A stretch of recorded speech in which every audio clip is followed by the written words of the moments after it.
Have you ever noticed that the prodigal son parable sounds a lot like the Joseph story in Genesis? See, these two stories actually parallel each other in a bunch of different ways, and I believe that this is intentional. There's much deeper wisdom for us in this parable of the prodigal son. It's as if the prodigal son's story becomes an illumination of the Joseph story, and that illumination grants us deeper revelation of God and his glorious gospel. So let's jump into Luke chapter 15 and look at all of these parallels. One thing to know off the bat when we look at Luke 15 is that we see three parables, one right after another. And so in this series of parables, you have three individual parables all telling the same exact main point, which is that Jesus is addressing the scribes and the Pharisees who are grumbling that he eats with sinners and tax collectors and prostitutes. So we have the parable of the lost sheep, and then it's escalated with the parable of the lost coin, and then it's escalated even more as it culminates in the parable of the prodigal son. Okay, so the parable of the prodigal son opens, and I've done a couple deep dive teachings into the prodigal son a couple times, I believe. I'll link those two videos in the description below, as well as at the end of this video. But the parable opens up, and he said, Jesus, there was a man who had two sons, okay? And the younger of them said to his father, Father, give me the share of property that is coming to me. And he divided his property between them. And so the first thing you're going to see is, just think about the Joseph story. I wish I could just, run through this in depth with you, but just to summarize, Joseph is his father's favorite son. Joseph is one of 11 sons. I don't believe Benjamin has been born yet, or he has been, so he's one of 12. And so Jacob, his father, favors Joseph, gives him a special coat. His brothers grow jealous.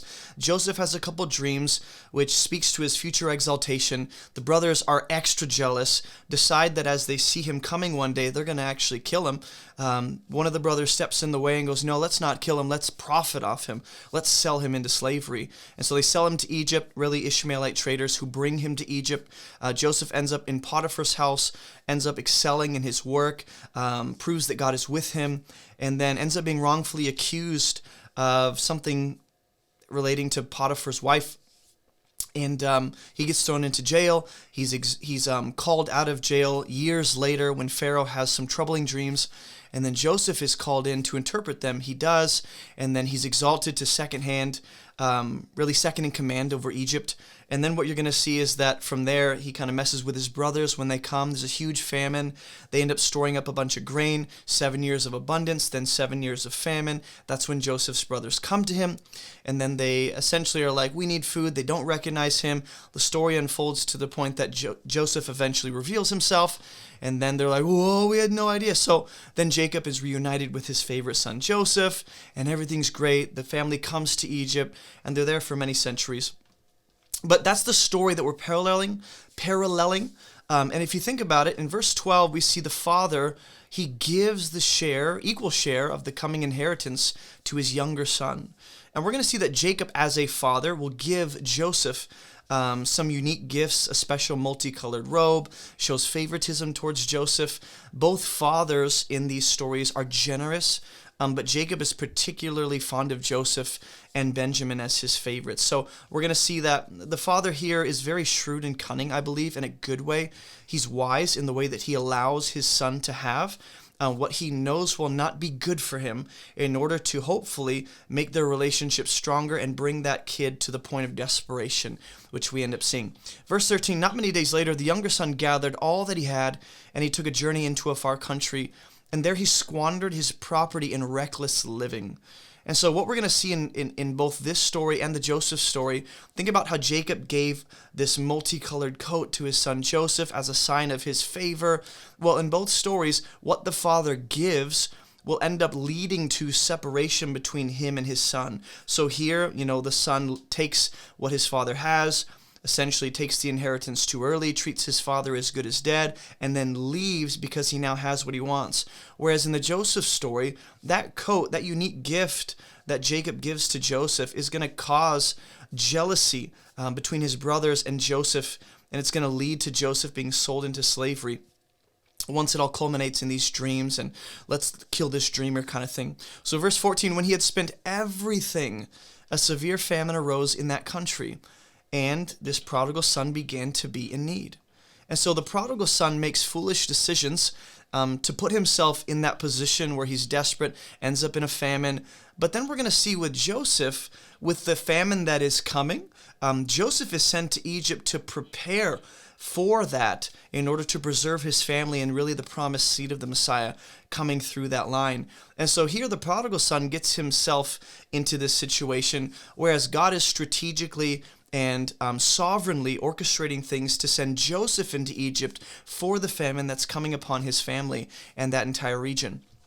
In case we see the presence of a famine in both. Verse 15, so he went and hired himself out to one of the citizens of that country who sent him into his field to feed pigs. And so the sons in both stories, right, the prodigal son parallels Joseph. In both stories, they find themselves in servitude to Gentiles. Right, the prodigal son here hires himself out to a citizen of a nation that is outside of Israel, in other words, a Gentile nation, while Joseph finds himself in servitude, or in slavery rather, in service to Potiphar in Egypt. Both find themselves under the hand of Gentiles. We're also going to see that both are going to be sent into fields. Verse 15, he went and hired himself out, and he goes into the field to feed pigs.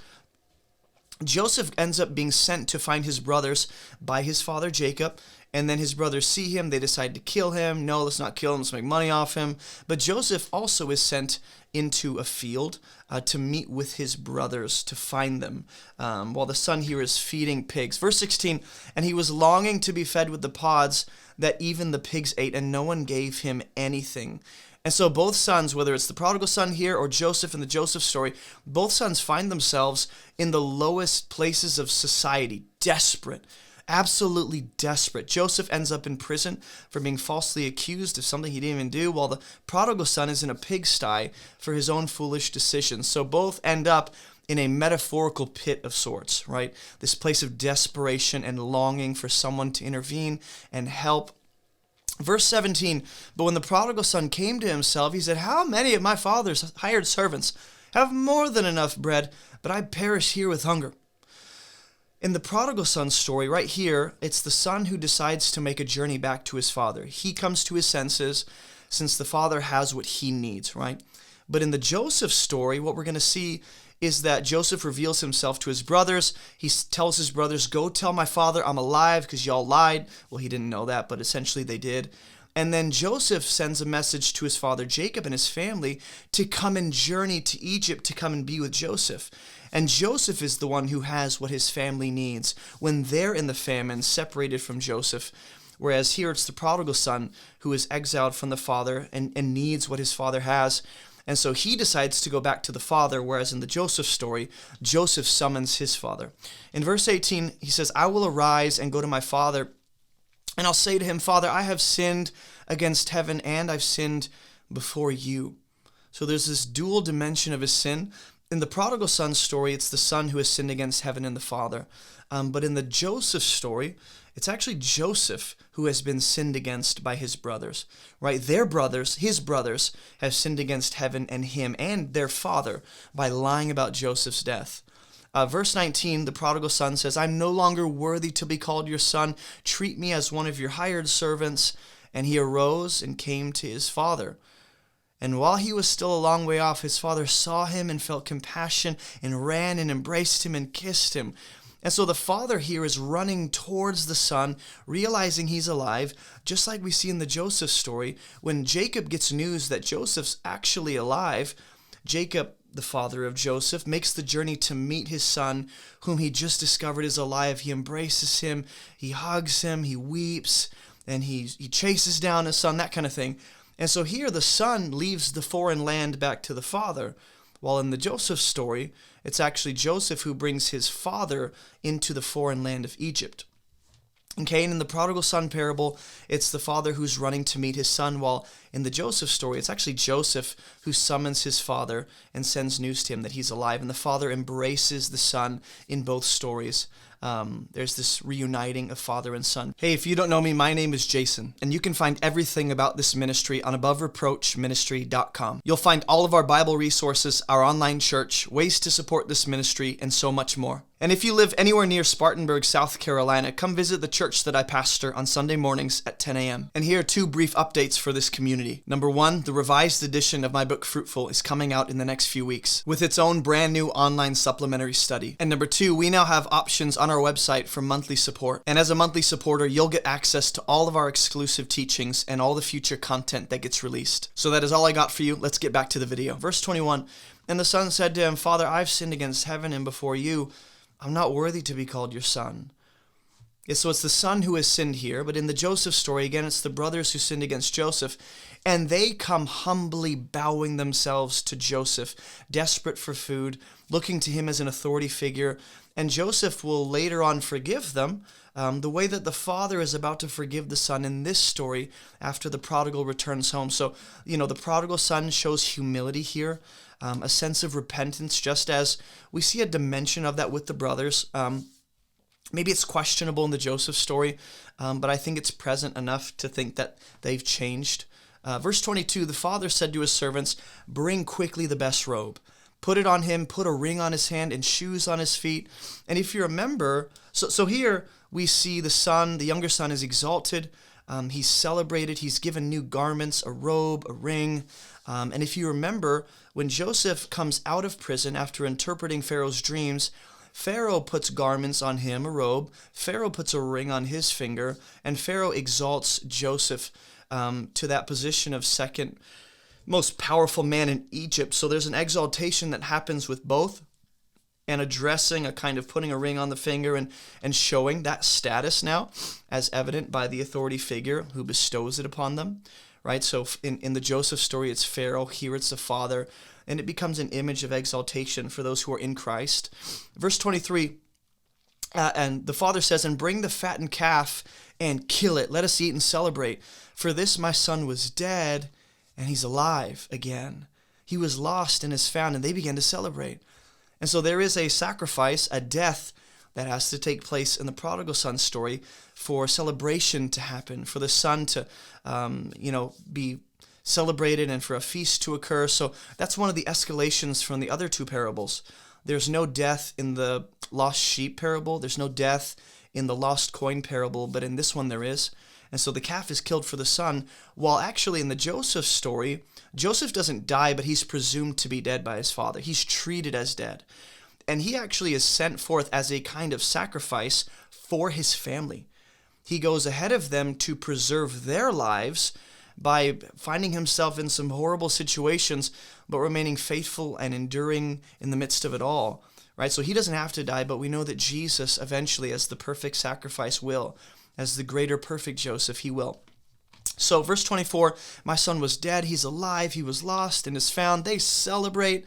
So in this story, the father, what it means for the son to be dead here is that he was lost. He was not united with the father. He was not in the presence of the father. He was estranged from the father. Now, in the parable, or rather the story of Joseph, the father, Jacob, presumes Joseph to be dead.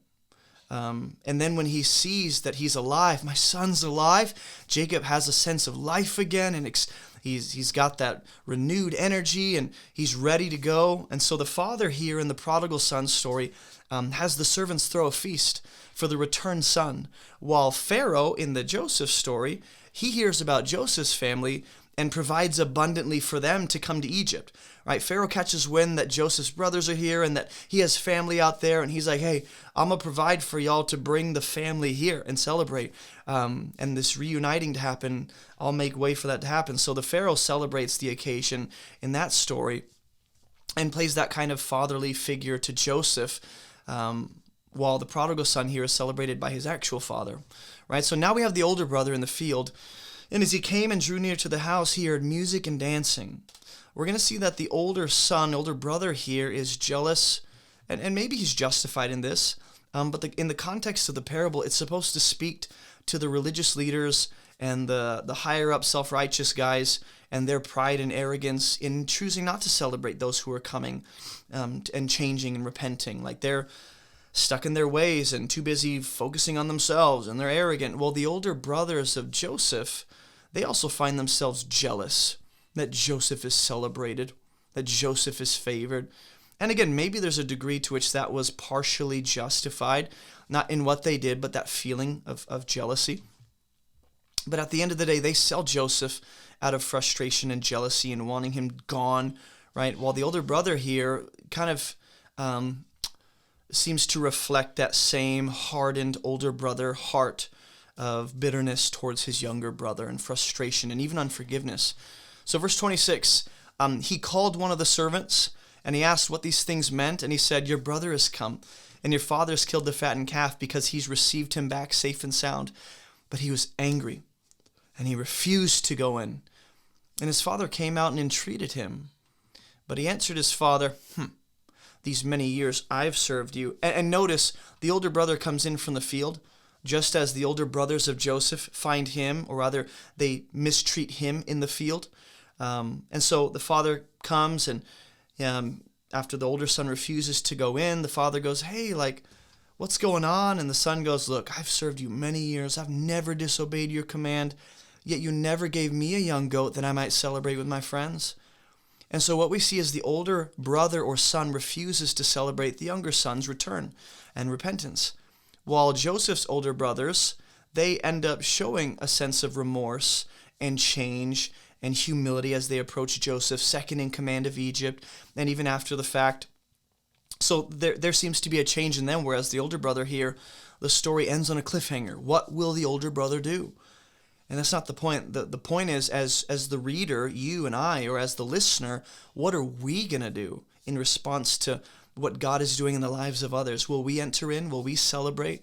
Will we be a part of this? So verse 29, the older brother or son is very self-righteous, very stuck on his achievements and his faithfulness and his works. And he goes, but when this son of yours came who devoured your property with prostitutes, you killed the fattened calf for him. And then the father goes, son, you're always with me. All that I have is yours. It was fitting to celebrate and be glad. Your brother was dead. He's alive. He was lost, and now he's found. And so the older brother here is jealous that his dad threw a party for his brother, while again the older brothers of Joseph are jealous for how Jacob treats Joseph with a special robe. And here the older brother stays with the father while the younger son is off doing his thing, wasting money, sinning up a storm.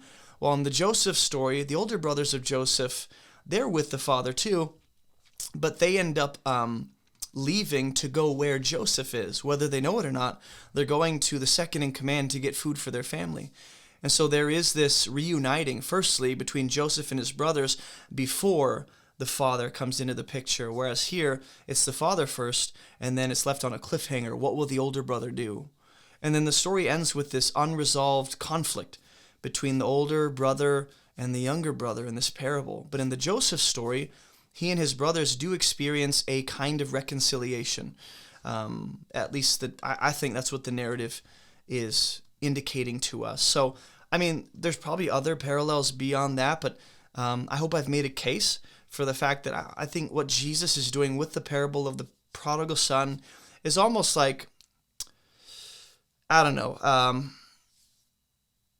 looking back at the Joseph story and almost putting a spin on it, looking at it from a different perspective in light of his current generation of a lot of unbelieving Israelites that reject him and God and the Word and everything he's doing. And so it's supposed to, I think Jesus bridges the gap between the Joseph story and the prodigal son story.